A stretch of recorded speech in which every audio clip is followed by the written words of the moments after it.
देखिए कोर्ट में क्या हुआ, कोर्ट में फैसला हो गया, फैसला होने के बाद भी कोई भी कोर्ट के आदेश को अगर नहीं मानता है, बहुत ऐसे लोग हैं जो सोचेंगे ठीक है फैसला हो गया तो क्या हो गया, हम नहीं मानेंगे इस आदेश को। अगर उस पे किसी प्रकार का कोई क्रिमिनल केस है तब तो उसको अरेस्ट कर लिया जाएगा, उस पे उसको जेल भेज दिया जाएगा। लेकिन जब सिविल केस होता है तो सिविल केस में क्या होता है, सिविल केस में एक आदेश जारी हो जाता है और उस आदेश का पालन करना होता है। मान लेते हैं किसी का संपत्ति का विवाद है या कोई भी प्रकार का विवाद है, तो कोर्ट का आदेश हो गया।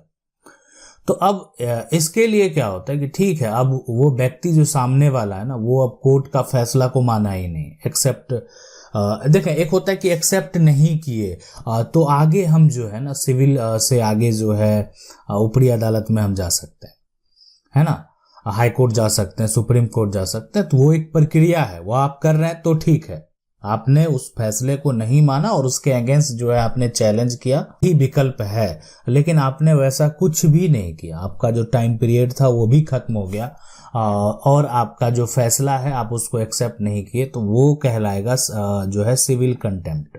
ठीक है, अब सिविल कंटेम्प्ट जो है यहाँ पर अगर मान लेते हैं कि ये आप समझ सकते हैं, इसको बोलते हैं अवमानना।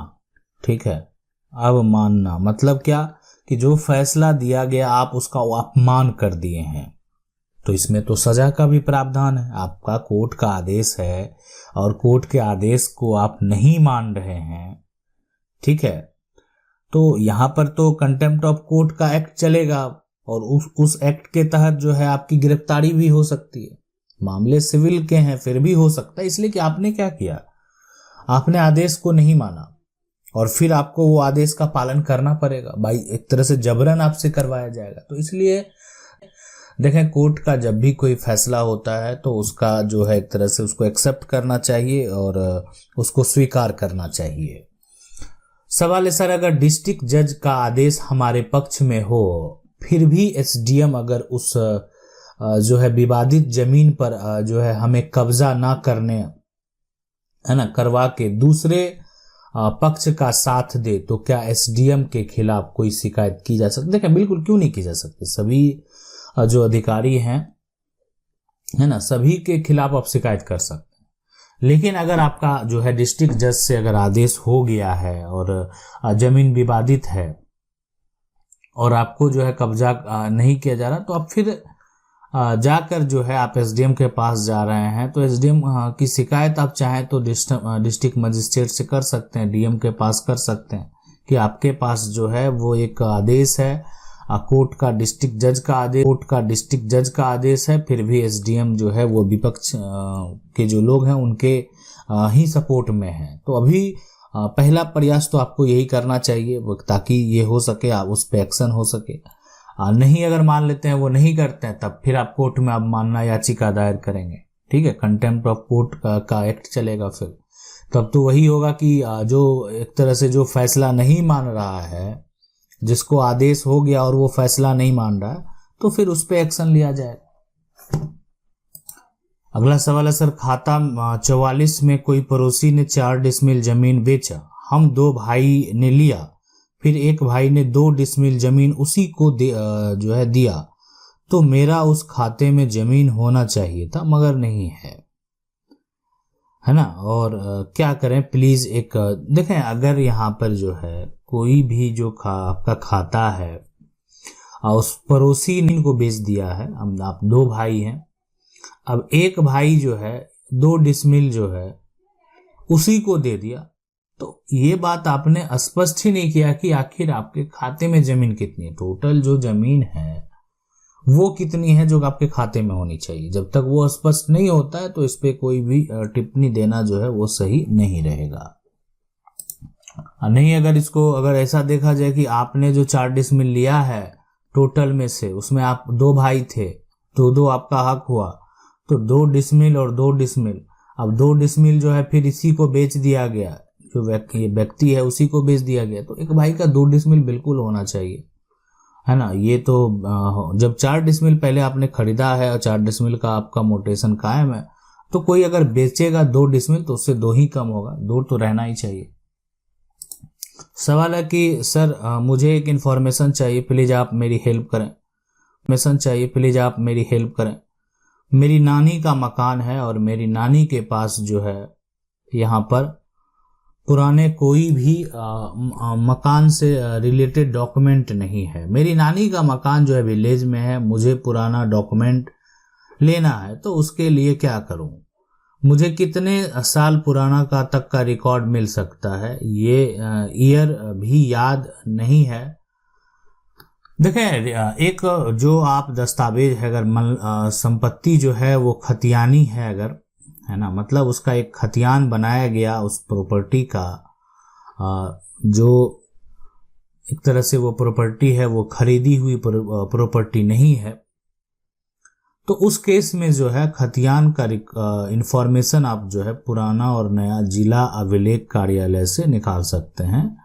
और रही बात जो पुराना, जो कितना पुराना, तो जो अंग्रेजों के द्वारा 1905 हो, 1908 हो या 1912 हो, जो भी है ईयर उसमें, तो एक इन्फॉर्मेशन आपका वो निकलेगा। और आगे फिर आपके राज्य सरकार के द्वारा अगर सर्वे किया गया है, तो राज्य सरकार का जो सर्वे है वो कब किया गया, मान लेते हैं आपका 1900 जो है 70 में किया गया, तो उसके बाद का इन्फॉर्मेशन, या आगे उस फिर दोबारा राज्य सरकार के द्वारा सर्वे किया गया तो उसके बाद का इन्फॉर्मेशन। तो ये सभी इन्फॉर्मेशन आप चाहेंगे तो कहाँ जो है प्रक्रिया के तहत निकाल पा सकते हैं जिला अभिलेख कार्यालय से। अगला सवाल है कि सर मेरी नानी के नाम पर जमीन है जो मेरी माँ के नाम पर हो चुकी है, जिसे माँ और भाई बेचना चाहते हैं, जबकि उनके पास कुल जमीन 1.5 एकड़ ही है। मैं यहाँ पर चाहती हूँ कि वो उसे ना बेचे, क्या कानूनी रूप से मैं उन्हें रोक सकती हूँ? देखें, अगर आपके नानी के नाम जमीन है और आपकी जो माँ है माँ के नाम हो चुकी है, और जो है माँ और भाई जो है, ठीक है, जो आपकी माँ है और भाई बेचना चाहते हैं, जबकि अब देखें बेचने अगर चाहती हैं तो माँ का जमीन है, तो माँ अगर बेचना चाहते हैं तो आप वो बेच सकते हैं। देखें, कुछ ऐसी संपत्ति होती है जिस पे उनका अधिकार होता है। मान लेते हैं आपकी माँ का जो संपत्ति होगा, ऐसा नहीं कि उस पे आपका अधिकार नहीं है, लेकिन उन पे उनका अधिकार है, अपनी ज़रूरत अगर पड़ने पर जो है वो संपत्ति को बेच सकते हैं। ठीक है, तो ऐसे नहीं है। हाँ, लेकिन अगर आपका पिता का संपत्ति होता, दादा का संपत्ति होता, मतलब किसी प्रकार का अगर आपका पैतृक संपत्ति होता, तब जो है आप अपना दावा पेश कर सकते हैं, आप कोर्ट जा सकते थे, कोर्ट में केस फाइल कर सकते थे, अपना हक की बात कर सकते थे। अगला सवाल है कि सबूत पेश करने के बाद पुलिस कार्रवाई नहीं करती, जबकि मैंने वीडियो भी बताया था, गाली गलौज मारने की धमकी भी फेंके थे, उसमें से अभी 1 साल हो गया और अभी भी नहीं गए। गुंडों मेरे घर के सामने जो है लेके बैठा रहता, पुलिस उनको भी कुछ नहीं बोलते, उल्टा हमको बोलते हैं। थाने में गए तो यहाँ पर जो है रिसिप्ट नहीं दे रहे थे, बार बार बोलकर मांगी तो बोलता है कि गले में डालकर घूमना इस कागज को। तो देखें, रिसिप्ट नहीं दे तो बहस करने से अच्छा है कि आप अपना आवेदन जो है ना, आवेदन आप उसको डाक के माध्यम से भेज दें। ठीक है, और डाक के माध्यम से जो भेजेंगे, डाक में जो आपको मिलेगा वो रिसीविंग, वही आपका रिसिप्ट हो जाता है। बाद में भविष्य में मान लेते हैं प्रशासन के द्वारा ये कहा जाएगा कि आपने कोई भी प्रक्रिया नहीं किया है, ठीक है, तो आपकी बातों से अगर मुकर जाएगा तो आप ये कह सकते हैं कि आपने बाय पोस्ट जो है उनको भेजा, आपके पास रिसिप्ट है, ये एक आपके पास प्रूफ होता है। तो आप अगर ऐसा समस्या आपके साथ उत्पन्न हो रहा है ना, तो आप डाक के माध्यम से उसको जरूर भेज दें। और अगर इस तरह का समस्या आप जो है फेस कर रहे हैं, तो आप जो उनके उच्च अधिकारी हैं, पुलिस प्रशासन के डीएसपी हैं, एसपी हैं, तो आप वहां पर भी कंप्लेन कर सकते हैं। और ठीक है, अगर मान लेते हैं इस प्रकार का समस्या उत्पन्न होता है तो क्या करेंगे? आप पुलिस प्रशासन के पास जाते हैं, पुलिस थाना जाते हैं, कार्रवाई नहीं होती है, तो फिर आपको जो है जो उसके ऊपरी अधिकारी हैं उनके पास आवेदन करने चाहिए। अगर मान लेते हैं वहां पर भी कोई हल नहीं निकलता तो उसके बाद भी विकल्प है, आप कोर्ट जा सकते हैं। उस व्यक्ति के खिलाफ जो आपको परेशान कर रहा है, तंग कर रहा है, गाली गलौज कर रहा है, मारने की धमकी दे रहा है, उसके ऊपर केस कर सकते हैं, उसके ऊपर क्रिमिनल केस कर सकते हैं। सवाल है सर कोई उपाय बताएं सिविल कोर्ट का फैसला जल्दी हो सके, कोई ऐसा कानून की फैसला 6 महीना और 1 साल के अंदर हो सके। न्यायालय में इंसाफ मिलने के बजाय सिर्फ तारीख मिल रहा है, सब जो है यहाँ पर समय तारीख है, बस तारीख पे। देखें, सिस्टम जो है, आप अपने वकील से बात करें कि आपको तारीख क्यों मिल रहा है, ठीक है, कारण क्या है आपको तारीख मिलने का। और आपके जो एक तरह से जब आपका वहां पर केस जाता है तो क्या होता है, कोई प्रक्रिया के लिए आपके वकील बात करते हैं कि नहीं करते हैं, बहुत तरह की चीजें हैं। देखें, डिपेंड कहीं ना कहीं अगर बात करें तो लगभग 70% जो है वो वकील के ऊपर है कि अपने केस को किस तरीके से हैंडल करे, ठीक है। बाकी 30% जो है वो बहुत सारे केस हैं तो समय तो लगेगा ही, तारीख आएगी ही। रही बात अगर मिनिमम समय का, तो जो है यहाँ पर कम से कम 2 साल मिनिमम की बात कर रहे हैं, और 3 साल तो लगना ही होता है।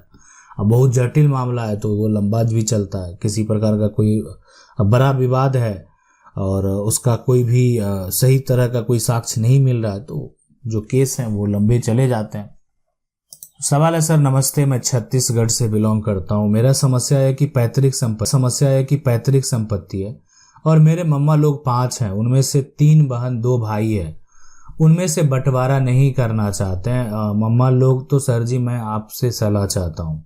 देखिए, अगर कोई बंटवारा नहीं करना चाहते हैं और कोई हिस्सेदार बंटवारा करना चाहते हैं तो विकल्प यही बचता है, या तो ग्राम पंचायत जो है, यहाँ ग्राम पंचायत का फैसला, ठीक है, को एक्सेप्ट कर लें, नहीं तो कोर्ट में, जो सिविल कोर्ट में पार्टीशन सूट कर दें, ठीक है।